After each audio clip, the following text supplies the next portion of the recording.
Salam analisa, salam kehidupan, salam sehat. Sahabat-sahabat akan tolong disimak sampai habis biar tidak gagal paham.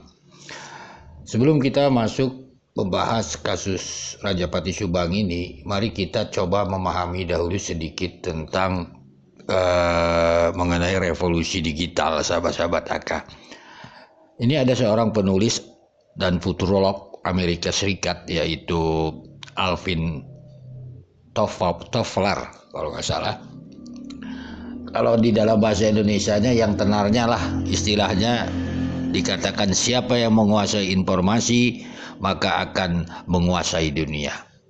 Kalaulah kita mengambil dunia itu kembalikan ke kasus Rajapati Subang ini, tentunya sahabat-sahabat AK, siapa yang menguasai informasi tentang kasus Rajapati Subang ini, mereka lah yang akan menguasai tentang informasi tersebut tentang kasus Rajapati Subang ini.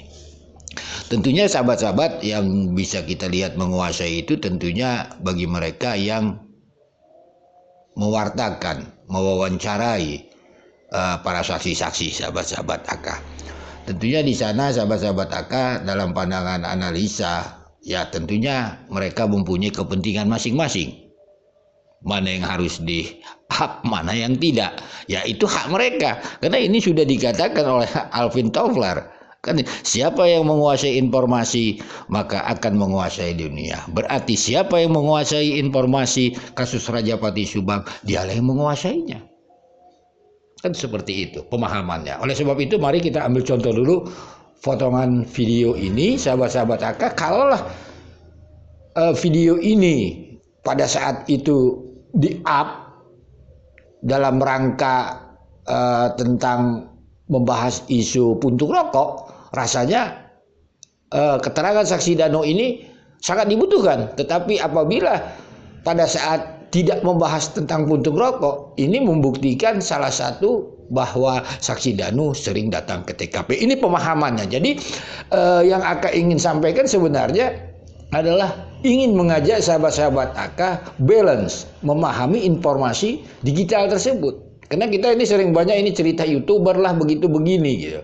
Jadi silakan sahabat-sahabat AK menilainya sendiri gitu. Informasi itu sudahkah sesuai keinginan sahabat-sahabat AK dari semua sisi, semua lini? Rasanya tidak. Karena mereka mempunyai kebutuhan dan kepentingan masing-masing. Itu yang dinamakan tadi, siapa yang menguasai informasi, maka akan menguasai cerita kasus Rajapati Subang sesuai keinginan mereka. Sabtu pernah ke sana gitu. Ya istilahnya mau itu istilahnya apa? Mau sorenya gitu, mau ke SMK, mau ngendong maksudnya gitu istilahnya. Sempat ngerokok sebelum kejadian gitu ya.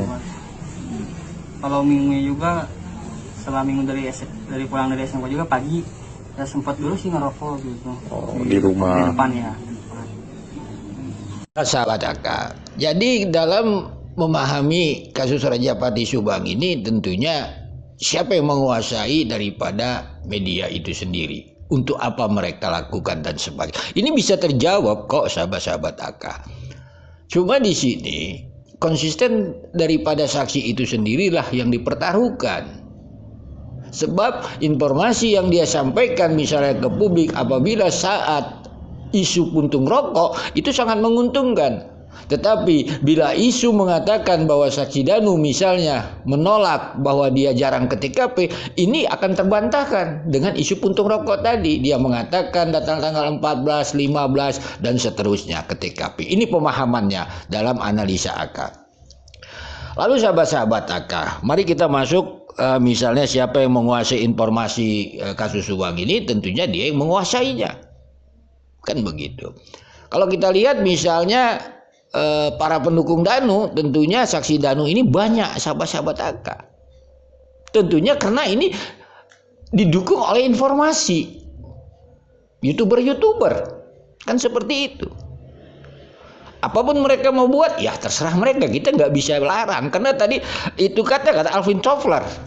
kan yang menguasai dunia bisa. Jadi kalau yang menguasai informasi terhadap saksi Danu misalnya YouTuber ya terserah mereka kapan mereka sampaikan atau tidak. Tentunya mereka akan sampaikan sesuai keinginan mereka, sesuai tujuan mereka, kan gitu. Akan ambil contoh, setelah saksi Danu diperiksa tanggal 19 itu, apakah ada cerita tentang saksi Danu di publik?